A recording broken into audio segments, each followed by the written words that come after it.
എൻ്റെ പേര് മൈക്കിൾ. ഞാൻ പുന്നപ്രയിൽ നിന്ന് വരുന്നു. ആദ്യമായി പരിശുദ്ധ മാതാവിനും ദിവ്യകുമാരനും 1000 നന്ദി. ഞാൻ ആദ്യമായിട്ട് ഉടമ്പടി എടുക്കുന്നത് ഓഗസ്റ്റ് 4-ാം തീയതി 2024 ആണ്.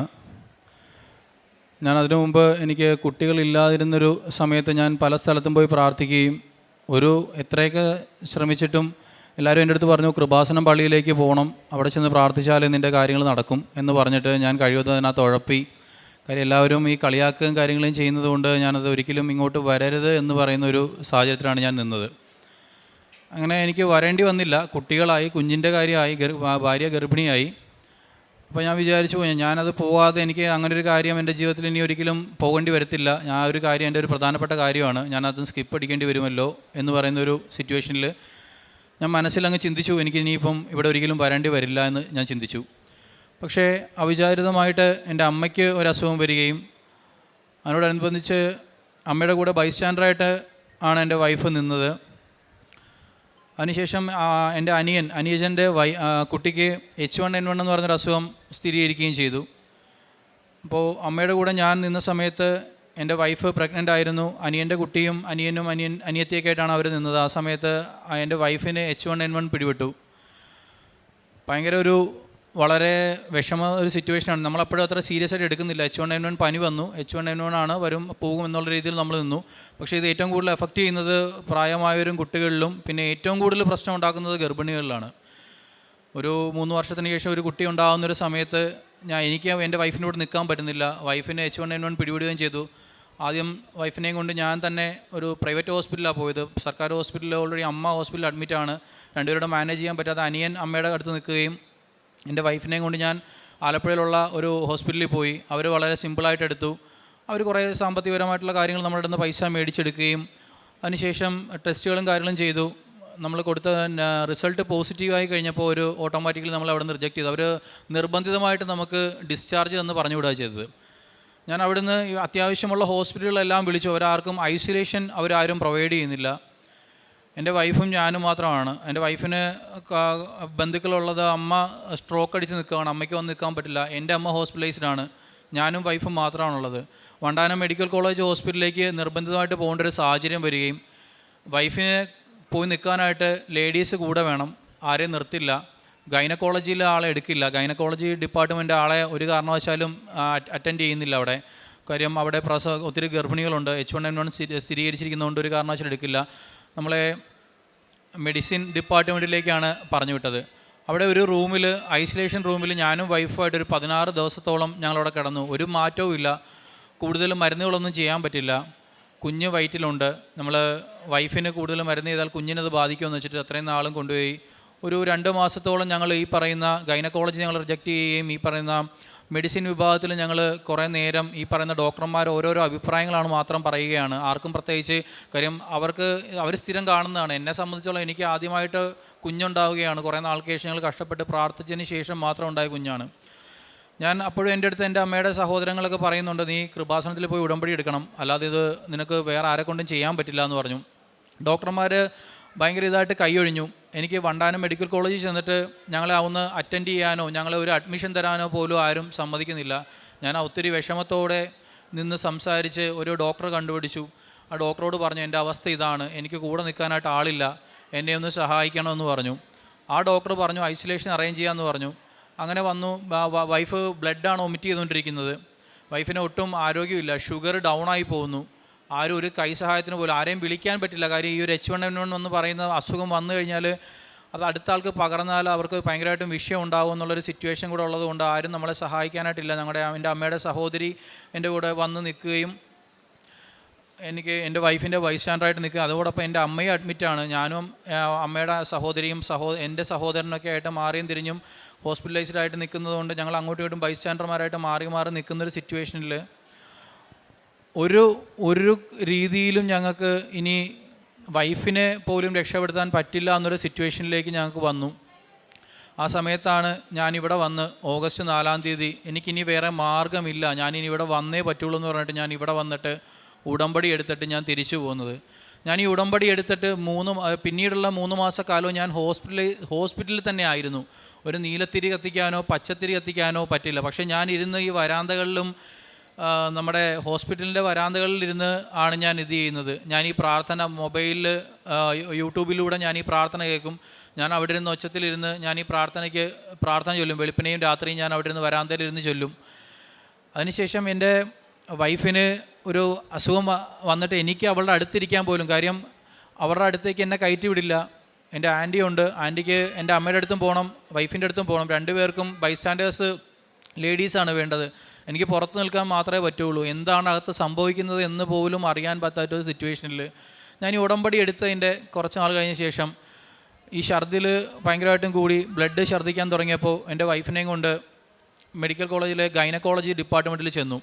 അവിടെ ചെന്നപ്പോൾ അന്നാണ് ഞങ്ങൾ ഈ ഡോക്ടറെ കാണുന്നത്. അവിടുത്തെ സംഗീത മേനോൻ എന്ന് പറയുന്ന ഒരു ഗൈനക്കോളജിയിലെ ഹെഡ് ഡിപ്പാർട്ട്മെൻറ്റുള്ള ഡോക്ടറുണ്ട്.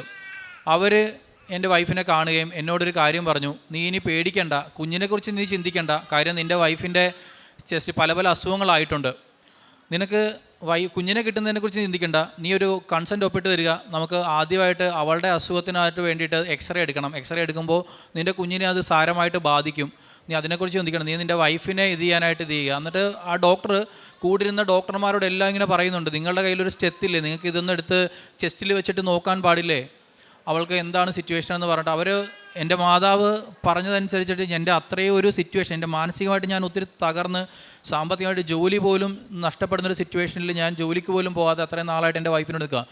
എൻ്റെ അമ്മ എനിക്ക് ഈ ഡോക്ടറെ കൊണ്ടു തന്നു. സംഗീത മേനോൻ എന്നാണ് ആ ഡോക്ടറുടെ പേര്.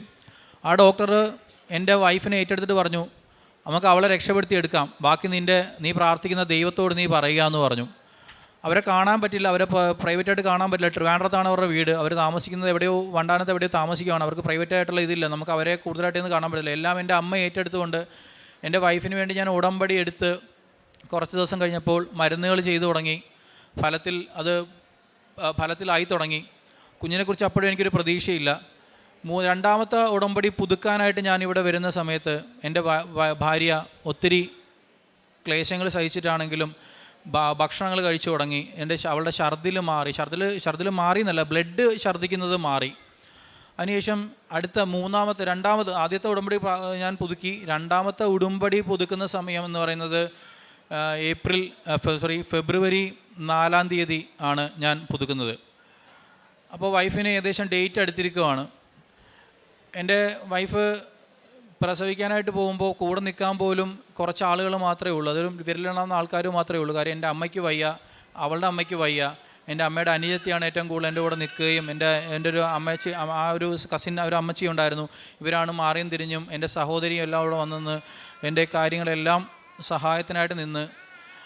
കുഞ്ഞിനെ കിട്ടില്ല എന്ന് പറഞ്ഞെടുത്തുനിന്ന് ഫെബ്രുവരി 4-ാം തീയതി 3.5 കിലോയുള്ള ഒരു ആൺകുഞ്ഞിനെ എൻ്റെ അമ്മ എനിക്ക് തന്ന് സഹായിക്കുകയും എൻ്റെ വൈഫിന് ഒരു പ്രശ്നങ്ങളുമില്ലാതെ വൈഫ് ആരോഗ്യവതിയായിട്ട് സിസേറിയൻ ആയിരുന്നുവെങ്കിൽ കൂടിയും ഫ്ലൂയിഡ് പൊട്ടിയിട്ട് 24 മണിക്കൂറോളം ഒന്നും ചെയ്യാതെ പ്രസവിക്കുമെന്ന് നോക്കി അവരെ വെയിറ്റ് ചെയ്തിട്ട് പോലും എൻ്റെ കുഞ്ഞിന് ഒരു പ്രശ്നങ്ങളും ഇല്ലാതെ എൻ്റെ അമ്മ എനിക്ക് തന്നു. എനിക്ക് അതോടുകൂടി എനിക്ക് ജീവിതത്തിൽ എനിക്ക് ഭയങ്കര ദേഷ്യമുള്ള ഒരാളാണ്. എനിക്കത് മനസ്സിലായി. പിന്നെ നമ്മൾ മനുഷ്യനൊന്നും ചെയ്യാൻ സാധിക്കാത്തടത്ത് മാത്രമാണ് ദൈവത്തിൻ്റെ ഇടപെടലുണ്ടാകുന്നത്. ഞാൻ ഇവിടെ വന്നതിന് ശേഷം കുറേ തിരിച്ചറിവുകൾ എനിക്കുണ്ടായി. ഇത് എൻ്റെ മനസ്സിൽ ഒത്തിരി മറ്റുള്ളവരോട് ചിലപ്പോൾ എന്തെങ്കിലും ചെറിയൊരു കാര്യം കൊണ്ട് എനിക്കിവിടെ ദേഷ്യം വരും, ഞാൻ അവരെ ചീത്ത വിളിക്കുന്നൊരു സ്വഭാവം എനിക്കുണ്ടായിരുന്നു. അതെല്ലാം ഞാൻ പൂർണ്ണമായിട്ട് മാറ്റി. ഞാനെന്നൊരു മനുഷ്യനില്ല, അങ്ങനെ ഒരു മനുഷ്യനെ ഒന്നും ചെയ്യാൻ പറ്റത്തില്ല. ദൈവത്തിന് മാത്രമാണ് എന്തെല്ലാം ചെയ്യാൻ പറ്റുന്നത്. നമ്മൾ ഏതൊക്കെ വഴിയിലൂടെ നമ്മൾ സഞ്ചരിച്ചാലും നമ്മൾ ദൈവത്തെക്കുറിച്ച് ഓർക്കുന്ന ഒരാളാണ്. ദൈവം ദൈവത്തിൻ്റെ വഴിയിലേക്ക് നമ്മളെ കൊണ്ടുവരും, നമ്മളെ സംരക്ഷിക്കും എന്നുള്ളൊരു ഉറപ്പ് എനിക്ക് വന്നു. അതുകൂടാതെ എനിക്ക് ഈ ഒരു കുഞ്ഞിൻ്റെ കാര്യം തന്നതിന് ശേഷം ഒത്തിരി പേര് എൻ്റെ അടുത്ത് വന്നിട്ട് കാര്യങ്ങൾ, ഇത്രയും വലിയ അത്ഭുതങ്ങൾ അവർക്ക് മനസ്സിലായി. എന്താണെന്നുള്ളത് നിങ്ങൾക്ക് പറഞ്ഞാൽ എത്രത്തോളം മനസ്സിലാവുമെന്ന് അറിയില്ല ഈ ഒരു സിറ്റുവേഷൻ. പക്ഷേ എങ്കിലും എൻ്റെ അടുത്ത് വന്ന് പലരും പറഞ്ഞു. എന്നാലും 4 പേർക്ക് വേണ്ടിയിട്ട് ഞാൻ ആ കൂട്ടത്തിൽ എനിക്ക് ഓരോ പ്രാവശ്യം വരുമ്പോൾ ഞാൻ ഉടമ്പടിയിൽ അവരുടെ പേര് വെച്ച് എഴുതി വെച്ചു. അതിലൊരു 2 പേർക്ക് കൂടെ ഈ ഒരു ഉദരഫലം കിട്ടാൻ, 2 ദമ്പതികൾ കൂടെ ഉദരഫലം കിട്ടാനുള്ളൊരു സാഹചര്യം അവർക്കും ലഭിച്ചു. ശേഷം അവരും ഇവിടെ വന്ന് ഉടമ്പടി എടുക്കുകയും അവർക്ക് പല പല ആളുകൾക്കായിട്ട് അത് പറഞ്ഞു കൊടുക്കാനും എൻ്റെ അനുഭവം ഒരുമാതിരിപ്പെട്ട ആളുകളെല്ലാം എന്നെ വിളിക്കും. ഇന്നൊരു സ്ഥലത്തൊരു സംഭവം നടക്കുന്നു എന്ന് പറയുമ്പം ഇന്നൊരാൾക്ക് ഭയങ്കര അത്ഭുതമായിട്ടുണ്ട്, അവൻ്റെ സ്വഭാവത്തിൽ ഒത്തിരി മാറ്റമുണ്ട്, അവൻ ഒത്തിരി കാര്യങ്ങളിൽ മാറ്റം വന്നിട്ടുണ്ട്. അത് ഈ ഒരു കൃപാസനം മാതാവിൻ്റെ ഒരു കൃപ കൊണ്ട് മാത്രമാണ്, അവിടെ പോയത് കൊണ്ട് മാത്രമാണ് അവനത് സംഭവിച്ചിട്ടുണ്ട്. ഇന്നും എന്തെങ്കിലും കാര്യമുണ്ട് എന്നെ വിളിക്കും, ഇങ്ങനൊരു കാര്യമുണ്ടെന്ന് പ്രാർത്ഥിക്കണേ എന്ന് പറഞ്ഞ് എന്നെ വിളിക്കുന്നൊരു സിറ്റുവേഷൻ. ഞാൻ എന്തോ ഒരു വലിയൊരാളായി, ഞാൻ അമ്മയുടെ അടുത്തൊരാളായി എന്നുള്ളൊരു രീതിയിൽ എനിക്ക് ഭയങ്കരമായിട്ടൊരിത് വന്നു. അതുകൂടാതെ എനിക്ക് ഞാൻ ജോലി ആ സമയത്ത് നിർത്തണമെന്ന് വിചാരിച്ചിരുന്ന ആളാണ്. ഞാനൊരു സെയിൽസ് ഫീൽഡിലാണ് വർക്ക് ചെയ്യുന്നത്. അപ്പോൾ എനിക്കത് സ്ഥിരമായിട്ട് ജോലിക്ക് പോയിട്ട് കച്ചവടം നടക്കുന്നില്ല. ആ സമയത്ത് ഞാൻ ജോലിക്ക് പോകാതെ ലീവ് എടുത്തിരുന്നിട്ട് പോലും ഞാൻ മുമ്പ് വർക്ക് ചെയ്ത ആ ഒരു ബേസ് വെച്ചിട്ട് എനിക്കൊരു കച്ചവടങ്ങൾ, അതായത് നമ്മൾ വിൽക്കുന്ന വാഹനത്തിൻ്റെ പ്രൈസ് എന്ന് പറയുന്നത് 28 ലക്ഷം രൂപ മുതൽ മേളിലേക്കുള്ള ഒരു കാറോ ഒന്നുമല്ല, ഒരു കൺസ്ട്രക്ഷൻ എക്യുപ്മെൻറ്റ് സെഗ്മെൻറ്റിലുള്ള വാഹനങ്ങളാണ്. എന്നിട്ട് പോലും ഞാൻ ആ ഒരു കാലയളവിൽ ഞാൻ ജോലിക്ക് കൃത്യമായിട്ട് പോയിട്ട് ചെയ്യാൻ പറ്റാത്ത കാര്യങ്ങൾ, എനിക്ക് എൻ്റെ സാമ്പത്തിക സ്ഥിതി കറക്റ്റ് ചെയ്തുകൊണ്ട് എൻ്റെ അടുത്ത് ഇങ്ങോട്ട് ഞാൻ റിസൈൻ ചെയ്യാൻ ചെന്നപ്പോൾ എൻ്റെ അടുത്ത് നിന്ന് എൻ്റെ കമ്പനിയിൽ HR പറയുന്നു, നീ റിസൈൻ ചെയ്യേണ്ട, നിൻ്റെ സിറ്റുവേഷൻ ഇങ്ങനെയില്ല, നീ തൽക്കാലം ഇവിടെ നിൽക്ക്, കച്ചവടം ചെയ്തില്ലല്ലോ. പക്ഷേ എനിക്ക് അങ്ങനെ ഒരു ഓപ്ഷൻ തന്നതുപോലും മാതാവിൻ്റെ ഇടപെടലാണ്. അതിനുശേഷം എനിക്ക് കച്ചവടം ചെയ്യാൻ പറ്റി. ഞാനിവിടുന്ന് പിന്നെ പോയിരിക്കുന്നത്, എൻ്റെ പിന്നെ ജോലിക്ക് വേണ്ടി ഞാൻ പോയത് എനിക്ക് വന്നിരിക്കുന്ന ഓരോ വണ്ടിയും ഡെലിവറി കൊടുക്കാൻ വേണ്ടി മാത്രമാണ്.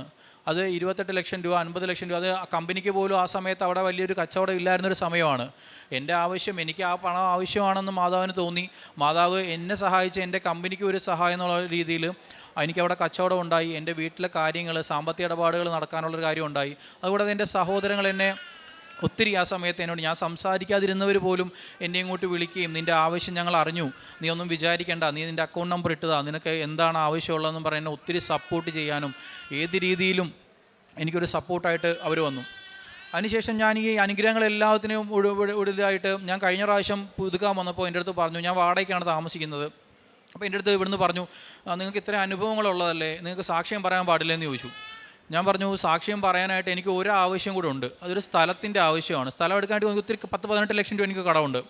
സ്ഥലം എടുക്കുന്നതിനെക്കുറിച്ച് എനിക്ക് ചിന്തിക്കാനേ പറ്റത്തില്ല. പക്ഷേ എങ്കിലും പറഞ്ഞു, എനിക്കൊരു സ്ഥലത്തിൻ്റെ ഒരു ആവശ്യം കൂടെ ഉണ്ട്. ചിലപ്പോൾ അതൊരു പക്ഷേ എനിക്കൊരു 3 മാസം കൊണ്ട് നടന്നാലോ, 4ാമത്തെ ഉടമ്പടിക്ക് പുതുക്കുന്നതിന് മുമ്പായിട്ട് നമ്മൾ സാക്ഷ്യം പറഞ്ഞാൽ പോരെയെന്നും പറഞ്ഞ് ഞാൻ ഇവിടുന്ന് പോയിട്ട് എൻ്റെ പള്ളിയുടെ ഒരു സ്ഥലം, ഞങ്ങളുടെ അവിടെയൊക്കെ നല്ല അത്യാവശ്യം വിലയുള്ള സ്ഥലത്ത്, ആ പള്ളിയുടെ ഒരു സ്ഥലമായതുകൊണ്ട് മാത്രം അത് ആ ഒരു റേറ്റിൽ എനിക്ക് കിട്ടുകയും, ഒരു 3 സെൻറ്റ് സ്ഥലം ആഗ്രഹിച്ചിട്ട് ഞാനൊരു 10 സെൻറ്റ് സ്ഥലം ഞാനിപ്പോൾ കഴിഞ്ഞ ദിവസം ആധാരം നടത്തി എൻ്റെ പേരിലേക്ക് ആക്കുകയും ചെയ്തു.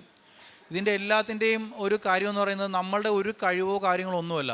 ഞാനിവിടെ വന്നു, എൻ്റെ സ്വഭാവത്തിൽ മാറ്റങ്ങളുണ്ടായി, ഞാൻ ഈ ഉടമ്പടിയിൽ നിന്നു. ഞാൻ പറഞ്ഞതുപോലെ ഉടമ്പടിയുടെ നിയോഗങ്ങൾ പറയുന്നത് പോലെ ഞാൻ പത്രം കൊടുക്കാനാണെങ്കിലും ഞാൻ എല്ലാവരോടും ഞാൻ വളരെ കാര്യങ്ങൾ എനിക്കുണ്ടായ അനുഭവങ്ങൾ ഞാൻ ഇതിലും വ്യക്തമായിട്ട് പറഞ്ഞു കൊടുത്തതിന് ശേഷം മാത്രമാണ് ഞാൻ പത്രം കൊടുക്കാറുള്ളൂ. പിന്നെ ആർക്കെങ്കിലും ഭക്ഷണം മേടിച്ച് കൊടുക്കണമെന്ന് നമ്മൾ തീരുമാനിച്ചിരിക്കുകയാണെങ്കിൽ നമ്മളെ തേടി ആൾ വരും. നമുക്ക് ആവശ്യമുള്ള, നമ്മുടെ കയ്യിൽ എത്ര രൂപയാണോ ഉള്ളത് ആ പൈസയ്ക്ക് ആവശ്യമുള്ള ആൾക്കാരാണ് വരുന്നത്. നമുക്ക് കൂടുതൽ ആരും ആവശ്യപ്പെടുന്നില്ല, നമുക്കൊരു ഭക്ഷണം മേടിച്ച് തരാമോ, നമുക്ക് ആ സാഹചര്യങ്ങൾ വരെ മാതാവ് നമുക്ക് തരുന്നു. പിന്നെ എനിക്ക് എൻ്റെ വൈഫിന് ഒരു ഒരു പ്രോബ്ലം ഉണ്ടായിരുന്നു. അതായത് എന്ത് കഴിച്ചാലും പെട്ടെന്ന് ദേഹം ഇത് തടിച്ച് വരിക. അപ്പോൾ ഈ പ്രഗ്നൻസിയിൽ അതും ഒരു പ്രശ്നമായിട്ട് ആ മരുന്ന് കൂടുതൽ എടുക്കാൻ പറ്റാത്ത സിറ്റുവേഷനിൽ ഞാൻ ഈ ഉടമ്പടി ഉപ്പും തൈലവും തേനും ഉപയോഗിച്ചിട്ട് ഇന്നേ നിമിഷം വരെ, അന്ന് മുതൽ പിന്നെ ഇന്നേ നിമിഷം വരെ അങ്ങനെ ഒരു പ്രശ്നം ഉണ്ടായിട്ടില്ല. ഞങ്ങളുടെ മകനെ നോക്കാനായിട്ട് ഞാനും എൻ്റെ വൈഫുമാണ് കൂടുതൽ. ബാക്കി എല്ലാവർക്കും അത്യാവശ്യം അസുഖങ്ങളും കാര്യങ്ങളുള്ളതുകൊണ്ട് അവർക്കൊന്നും ഉറക്കം നിൽക്കാനോ കാര്യങ്ങളും പറ്റുന്നില്ലായിരുന്നു. എന്നിട്ട് ഞങ്ങൾ ഈ ഒരു കൃപാസനം പ്രാർത്ഥനയുടെ കാര്യം കൃത്യമായിട്ട് എനിക്ക് ടൈമിന് പോലും പ്രാർത്ഥിക്കാൻ പറ്റാത്തൊരു സിറ്റുവേഷൻ ആദ്യത്തെ സമയത്തുണ്ടായിരുന്നു. പക്ഷേ അതിനുശേഷം ആദ്യത്തെ ഒരു 3 മാസത്തിന് ശേഷം എൻ്റെ പുതുക്കലിന് ശേഷം വൈഫ് ആരോഗ്യവതിയായി. ഞാനും വൈഫും കൂടെ അത്രയും സിറ്റുവേഷൻ ആയിരുന്നിട്ട് പോലും ഞാനും വൈഫും കൂടെ രാവിലെ എഴുന്നേറ്റ് പള്ളിയിൽ പോകാനും കൃത്യമായിട്ട് പ്രാർത്ഥിക്കാനും എല്ലാത്തിനും ഞങ്ങൾ ഇരിക്കാനും. കാര്യം ഞങ്ങൾക്ക് മനസ്സിലായി പിന്നെ ഇനി വേറെ ആരിലും ആശ്രയമില്ല. കാര്യം 1 കോടി രൂപ നമ്മുടെ കൊണ്ട് തന്നു പറഞ്ഞാലും നമ്മളൊരു ഏറ്റവും വലിയ ഇതാണ് ഹോസ്പിറ്റൽ. അവർ നമ്മളെ റിജക്റ്റ് ചെയ്തിട്ട് നിങ്ങൾ എങ്ങോട്ടെങ്കിലും പൊക്കോ എന്ന് പറയുന്ന സിറ്റുവേഷൻ. വണ്ടാനം ഹോസ്പിറ്റലിലെ മെഡിക്കൽ കോളേജിനെ കുറിച്ച് എല്ലാവരും പറയുന്നത് വളരെ മോശമായിട്ടാണ് എല്ലാവരും പറയുന്നത്. പക്ഷേ അവിടെ അങ്ങനെ ഒരു ഡോക്ടറെ ഞങ്ങളെ ഏറ്റെടുക്കാനും അതിനുശേഷം ഇങ്ങനെ ഒരു കാര്യം നീ പേടിക്കേണ്ട, നിനക്കത് ഓട്ടോമാറ്റിക്കലി നിനക്കതെല്ലാം റെഡി ആയിക്കോളും, നീ പ്രാർത്ഥിച്ചാൽ മാത്രം മതി, ഡോക്ടർ ഇങ്ങോട്ടാണ് പറയുന്നത്. അങ്ങനെ ഞാൻ ഇവിടെ വന്നു. എനിക്കതിൻ്റെ ഫലമായിട്ട് എനിക്ക് ഇത്രയും അനുഗ്രഹങ്ങൾ, എനിക്ക് നമ്മുടെ ഒരു ജീവിതത്തിലെ ഏറ്റവും വലിയ സ്വപ്നമാണ് നമ്മുടെ ഒരു കല്യാണം കഴിഞ്ഞാൽ നമുക്കൊരു കുഞ്ഞെന്ന് പറയുന്നത്. ആ കുഞ്ഞ്, നമുക്കൊരു ഭാര്യ ഉണ്ടായി, ആ ഭാര്യയുടെ ആ ആരോഗ്യം, ആ ഭാര്യ ഇല്ലാതെ ചിലപ്പോൾ കുഞ്ഞോ ഭാര്യയോ എന്നുള്ള സിറ്റുവേഷൻ വരെ വന്ന സമയത്ത് അതിനകത്തു നിന്നെല്ലാം മാറ്റിക്കൊണ്ട് ആരോഗ്യവും ആയുസ്സോടും കൂടി എനിക്ക് എൻ്റെ കുഞ്ഞിനെയും ഭാര്യയെയും കൃപാസനം മാതാവ് ദൈവത്തിൽ നിന്ന് ഞങ്ങൾക്ക് നേടിത്തരുകയാണ് ഉണ്ടായത്. ഞാൻ എല്ലാവർക്കും ഇവിടെ വരും 3 മാസം, എല്ലാ മാസവും ഞാനിവിടെ വരും. 3 മാസത്തിൽ ഞാൻ പുതുക്കി കൃത്യമായിട്ട് 4-ാം തീയതി എന്നുള്ള ഡേറ്റിൽ ഞാനിപ്പം 4 പ്രാവശ്യം ഈ ഉടമ്പടി ഞാൻ പുതുക്കി. അതുകൂടാതെ കൃത്യമായി എല്ലാ മാസവും ഞാൻ വന്ന് ഉടമ്പടി പത്രം ഞാൻ മേടിച്ചിട്ട് പോയിട്ട് നമ്മൾ കൃത്യമായിട്ട് എല്ലാവരോടും കാര്യങ്ങൾ പറഞ്ഞ് ഞാൻ അവിടെ എനിക്ക് ഉണ്ടായ അനുഭവങ്ങളും നമുക്കിവിടെയുള്ള അനുഭവങ്ങളെല്ലാം പറഞ്ഞിട്ടാണ് ഞാനത് കൊടുക്കുന്നത്. പിന്നെ എനിക്ക് ഇവിടെ വന്നപ്പോൾ ഞാൻ ഇഷ്ടപ്പെട്ട കാര്യം നമ്മുടെ എല്ലാ കാര്യങ്ങളും നമ്മുടെ ഉള്ളിലുള്ള നമ്മുടെ ദേഷ്യം, നമ്മുടെ എന്തെങ്കിലും ദുസ്വഭാവങ്ങളുണ്ടെങ്കിൽ അതെല്ലാം മാറ്റിവെച്ച് ദൈവത്തോടായിരിക്കുക. ഇന്നൊരാൾക്ക് കൊടുക്കണം എന്ന് പ്രത്യേകം പറയുന്നില്ല. ഇന്നൊരാൾക്ക് കൊടുക്കണം, ഇന്ന പള്ളിയിൽ കൊടുക്കണമെന്നല്ല പറയുന്നത്. നിങ്ങളുടെ കൺമുൻപിൽ വരുന്ന ഒരാൾക്ക് കൊടുക്കണം. അത് തന്നെയാണ് ഏറ്റവും കൂടുതൽ എന്നെ ഇവിടെ ആകർഷിച്ചിരിക്കുന്നത്. അങ്ങനെ ഒരാൾക്ക് വേണ്ടി ചെയ്ത് കഴിയുമ്പോൾ ഞാൻ എൻ്റെ കയ്യിൽ, എൻ്റെ വൈഫും അമ്മയും കൊണ്ട് ഹോസ്പിറ്റലിൽ കിടന്ന സമയത്ത് എൻ്റെ കയ്യിൽ വെറും ഒരു 300 രൂപയാണുള്ളത്. എനിക്ക് സഹായം ചെയ്യാനായിട്ട് അവിടെ ഓൾറെഡി എല്ലാവരും ചോറ് കൊടുക്കുന്നുണ്ട്. എൻ്റെ അപ്പുറം ഇപ്പുറയും വന്നിരിക്കുന്നത് 2 അനാഥരാണ്. ഒരു അമ്മൂമ്മ അനാഥമായിട്ടുള്ള ഒരു റോഡിൽ നിന്ന് കൊണ്ടുവന്ന ഒരാളെയും, രണ്ടാമത് വന്നത് ഒരു പ്രായമായൊരു ഇച്ചിരി ഒരു മധ്യവയസ്കയായ ഒരു സ്ത്രീ. അവർ അന്ന് കടലിൽ ചാടിയിട്ട് അവരെ പോലീസ് റെസ്ക്യൂ ചെയ്ത് കൊണ്ടുവന്നിട്ട് ഞങ്ങളുടെ അപ്പുറത്തിടെ എൻ്റെ അപ്പുറം ഇപ്പുറം ഈ 2 സ്ത്രീകളാണ് ഉള്ളത്.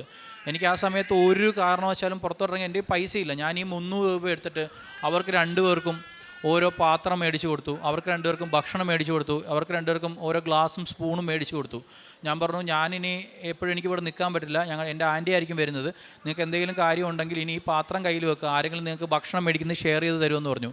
എനിക്ക് സഹായം ചെയ്യാനുള്ള ആളെ വരെ എൻ്റെ അടുത്ത് എത്തിച്ചു തന്നു. ഈ 300 രൂപ കഴിഞ്ഞാൽ എൻ്റെ കയ്യിൽ 1 രൂപയില്ല.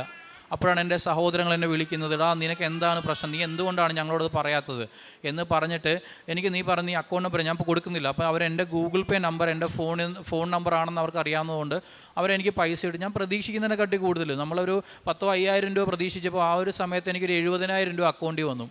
അവരത് പറഞ്ഞതെന്ന് വെച്ചാൽ ഞങ്ങൾക്ക് ഇതെല്ലാം കൂടെ തരുന്നതിന് വളരെ സിമ്പിളാണ്, നിനക്ക് എന്ത് ആവശ്യങ്ങളുണ്ടെങ്കിലും നീ പറയുക, നീ പ്രാർത്ഥിക്കുന്നതായതുകൊണ്ട് നീ ഞങ്ങൾക്ക് വേണ്ടിയും കൂടെ കാര്യങ്ങളുണ്ട്, നീ അതുകൂടെ നീ പ്രാർത്ഥിച്ചാൽ മാത്രം മതി, നിനക്ക് എന്തായാലും നിൻ്റെ ജീവിതത്തിൽ നല്ലത് മാത്രമേ സംഭവിക്കുകയുള്ളൂ എന്ന് പറഞ്ഞിട്ട് എൻ്റെ അടുത്ത് ഒരു നന്ദി വാക്കിന് പോലും അവർ നിൽക്കാതെ, എല്ലാവരും പുറത്തുള്ളവരാണ്, അവർ പ്രത്യേകിച്ച് വിളിക്കും, മെസ്സേജ് അയക്കും, എങ്ങനെ ഉണ്ടെന്ന് ചോദിക്കുക, അല്ലാതെ നമ്മളെന്തെങ്കിലും പറഞ്ഞാൽ അത് ശരിയാണ്, അത് കുഴപ്പമില്ല, അത് നമ്മുടെ കടമയല്ലേ എന്ന് പറയുന്ന ഒരു സിറ്റുവേഷൻ എനിക്കുണ്ടായി. അപ്പോൾ എനിക്ക് എൻ്റെ ജീവിതത്തിൽ ഒത്തിരി സന്തോഷം, ഞാനിപ്പം മാതാവിൻ്റെ കൃപയിലാണ്.